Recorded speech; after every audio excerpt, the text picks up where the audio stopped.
학교 체육활동 중 안전사고 및 상해사고가 가장 많이 일어나는 체육활동은 축구 경기 중 일어나는 사고가 가장 많이 발생하는 것으로 나타났습니다. 사고 원인으로는 공에 맞는 사고나 미끄러져 넘어지는 사고도 많이 발생하지만 사람과의 충돌로 인한 상해가 가장 많으며 상해 유형으로는 골절, 염좌 등 근골격계 손상 사고와 찰과상, 열상 같은 연부조직 손상 사고의 유형이 빈번히 발생하는 것으로 나타났습니다. 여기서는 찰과상과 열상 사고에 대해 알아보겠습니다. 운동장으로 이동하겠습니다.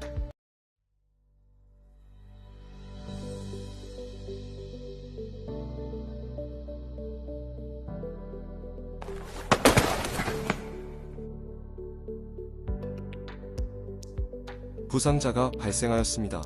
환자의 상태를 살피고 이송이 가능하다면 보건실로 옮긴 후 응급처치를 하도록 합니다.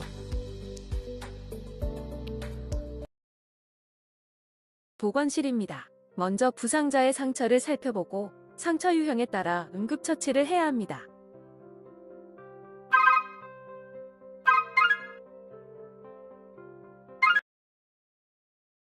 약장에서 다친 부위를 치료할 약품을 찾아서 바구니에 담아주세요.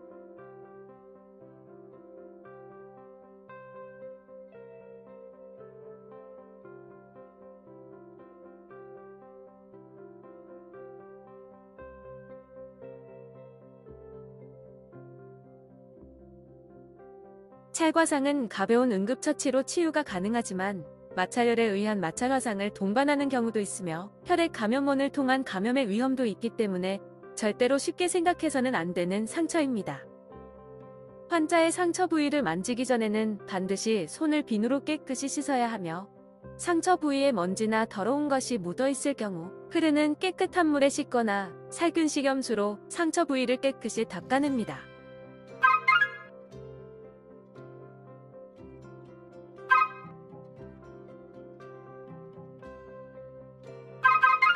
안내에 따라서 직접 응급처치를 해보도록 합시다.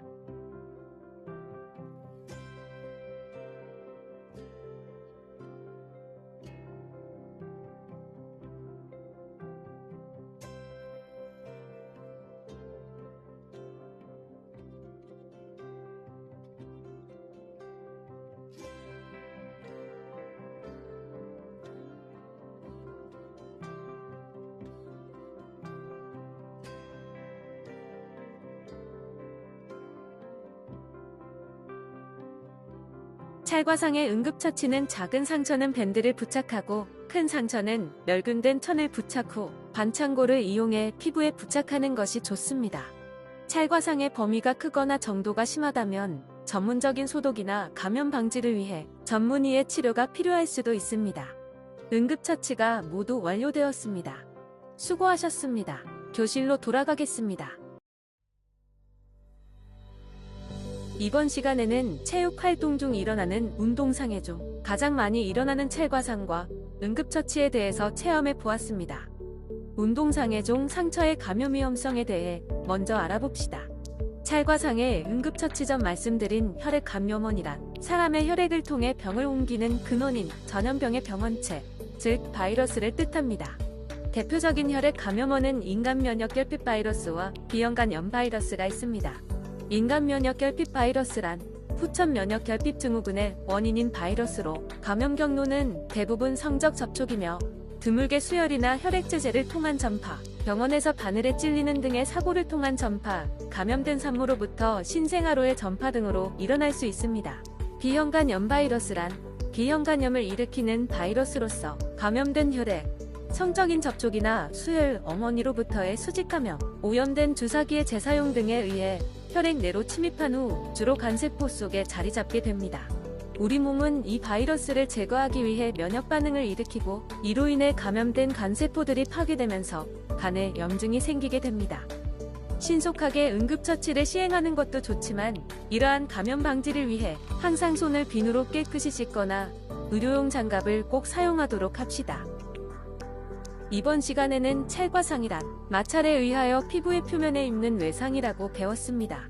자, 그럼 우리 몸의 피부에 대해 한번 생각해 볼까요?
활동의 스포츠 경기 중 지나친 승부욕으로 인한 사고도 빈번하지만 종목별로 중요한 안전 수칙을 숙지해야 하며 스포츠 경기 중에는 돌발 상황이 발생할 수 있어 항상 집중하도록 합니다.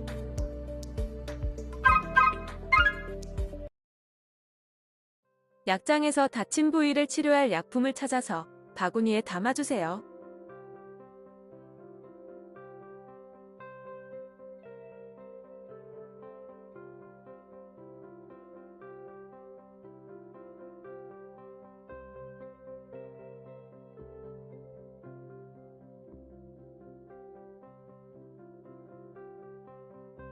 열상은 대부분 출혈을 동반하므로 가장 먼저 지혈을 해야 하며 지혈 시 감염되지 않도록 맨손보다는 깨끗한 의료용 장갑을 착용 후 지혈하는 것이 좋습니다. 이제 직접 지혈과 응급처치를 해보도록 합시다. 장갑을 먼저 착용해주세요.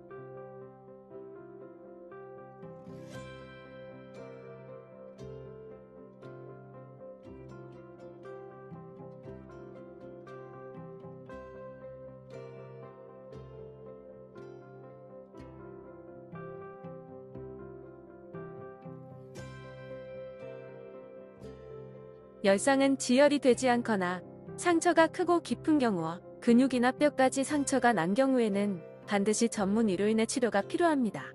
응급조치가 모두 완료되었습니다. 수고하셨습니다. 교실로 돌아가겠습니다. 이번 시간에는 체육활동 중 일어나는 열상의 응급처치에 대해서 체험해 보았습니다. 열상은 인체의 연부조직 손상으로서 내부 접촉으로 인해 피부가 찢어지면서 생긴 상처를 말합니다. 그럼 인체의 연부조직이란 무엇인지 생각해 볼까요?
학교 체육활동에서 스포츠 종목 중 가장 많이 활동하는 것은 축구이며 축구는 찰과상과 열상, 그리고 하지골절의 테마에서 알아보았습니다.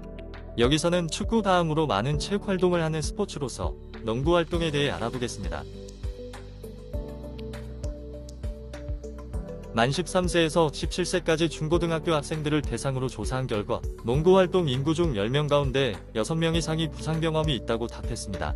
주요 손상 부위는 손이나 손가락의 부상이 가장 많으며 머리 또는 안면부에 대한 부상, 그리고 발목의 부상이 많은 것으로 나타났습니다.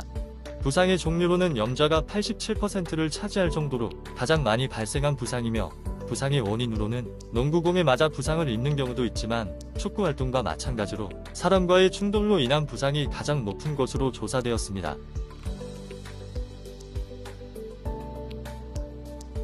부상의 직접적인 원인인 사람과의 위험한 충돌은 서로 간의 과도한 경쟁의식이나 안전을 고려하지 않은 기술 및 동작이 원인으로서 이번 시간에는 체육활동 시 과도한 경쟁의식으로 인한 상해 사고로 염자에 대해 알아보겠습니다. 체육관으로 이동하겠습니다.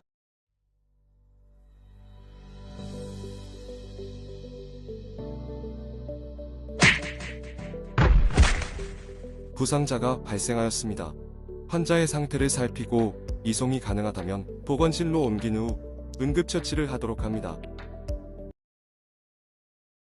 보건실입니다. 먼저 부상자의 상처를 살펴보고 상처 유형에 따라 응급처치를 해야 합니다. 약장에서 다친 부위를 치료할 약품을 찾아서 바구니에 담아주세요.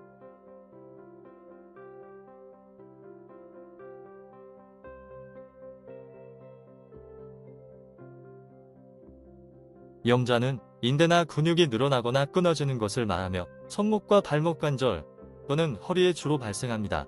염자는 관절에 지나치게 강한 힘이 가해졌을 때 나타나며 관절을 고정하고 있는 인대가 손상되어 발생합니다. 염자의 증상은 환자에게 즉시 통증이 나타나고 상해의 부위가 부어오르게 되며 심한 경우 멍이 들기도 합니다. 타박상과 염자의 응급처치의 원칙과 순서는 다음과 같습니다. 첫 번째, 안정. 두 번째, 얼음찜질. 세 번째, 압박. 네 번째, 환부 높임의 4단계로서 라이스 요법이라고도 합니다. 지금부터 응급처치를 직접 해보도록 합시다.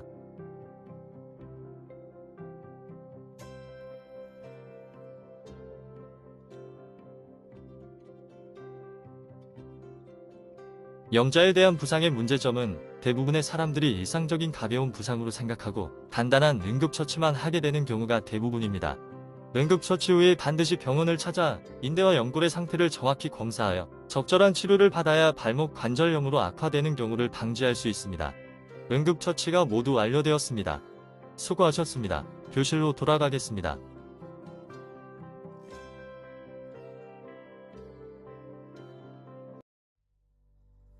첫 번째, 안정 단계에서는 다친 부위를 움직이지 않고 쉬게 하면 부상 악화 및 재발을 방지할 수 있습니다. 두 번째, 얼음찜질 단계는 얼음찜질을 통하여 통증을 줄일 수 있으며 부상 부위가 부어오르는 부종을 방지할 수 있습니다. 세 번째, 압박 단계는 압박 붕대로 부상 부위를 움직이지 않도록 고정하는 것으로 부상 부위를 보호하는 역할을 합니다. 이때 원활한 혈액순환을 위해 가볍게 감는 것이 중요합니다. 네 번째, 환부 노균 단계는 다친 부위를 심장보다 높게 올려놓는 것을 말하며 출혈 및 부상 부위가 부는 부종을 간접적으로 방지할 수 있습니다. 이번 시간에는 스포츠 경기 및 체육활동 시 과도한 경쟁의식으로 인한 상해 사고로 염자에 대하여 체험해 보았으며 염자의 응급처치 기본 원칙인 라이스 요법에 대해서도 알아보았습니다. 염자의 증상에 대하여 다시 한번 생각해 볼까요?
지나친 승부욕으로 인한 몸싸움은 안전사고와 심각한 부상으로 이어질 수 있습니다. 체육 활동 시에는 스포츠 종목과 체육 활동의 종류에 따라 규칙과 절차의 준수는 물론 상대방을 존중하고 배려하는 페어플레이 정신을 갖추도록 하여 안전하고 즐거운 스포츠 활동과 학교 체육 활동이 되도록 합니다.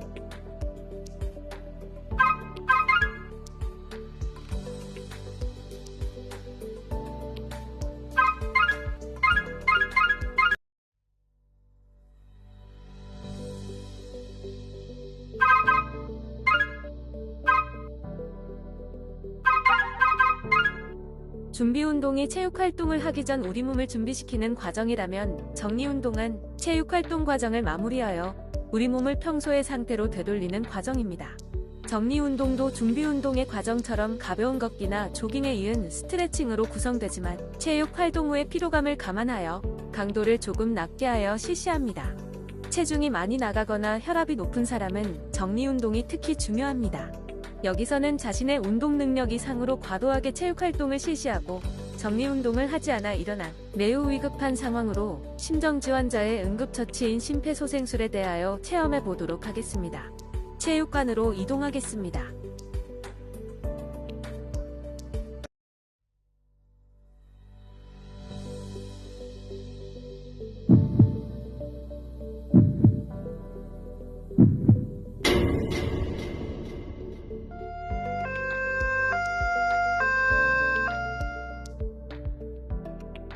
사고가 발생하였습니다. 서둘러 사고 발생 원인을 파악해야 합니다.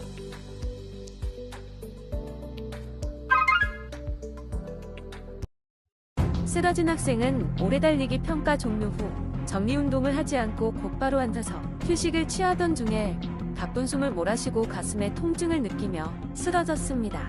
위급 상황입니다. 현장에서 바로 응급처치를 실시하도록 하겠습니다.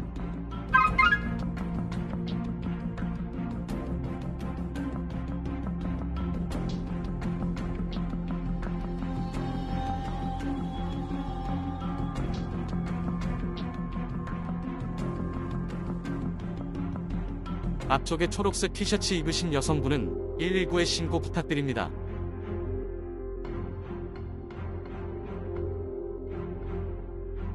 검은 안경을 쓰신 분은 자동 심장 충격기를 가져와 주세요.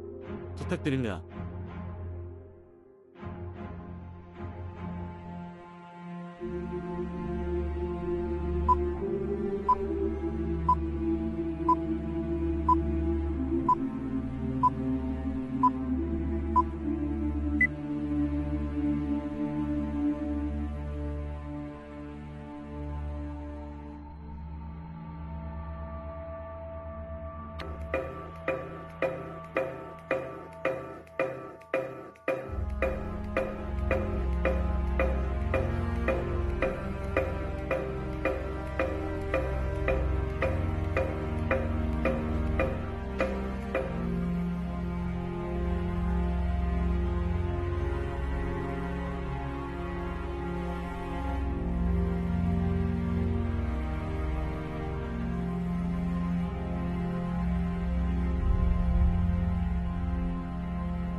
패드를 부착하세요.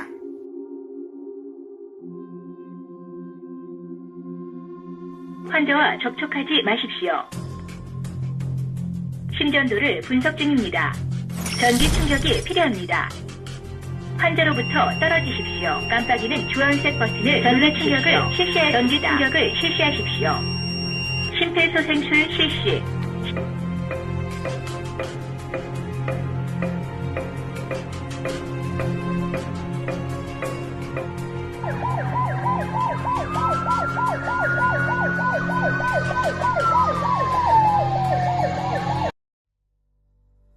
심폐소생술은 심장이 마비된 상태에서 혈액을 순환시켜 뇌의 손상을 지연시키고 심장마비 상태로부터 회복되는 데에 결정적인 도움을 줍니다. 심장마비는 심장의 펌프 기능이 중단된 상태로 온몸으로의 혈액순환이 중단되기 때문에 즉시 응급처치를 취하지 않으면 사망하거나 심각한 뇌 손상이 올 수도 있습니다. 심폐소생술을 효과적으로 진행하면 그렇지 않은 경우에 비해 생존율이 3배가량 높은 것으로 조사되었습니다. 자, 그럼 심정지환자의 응급처치로서 심폐소생술에 대해 다시 한번 생각해 볼까요?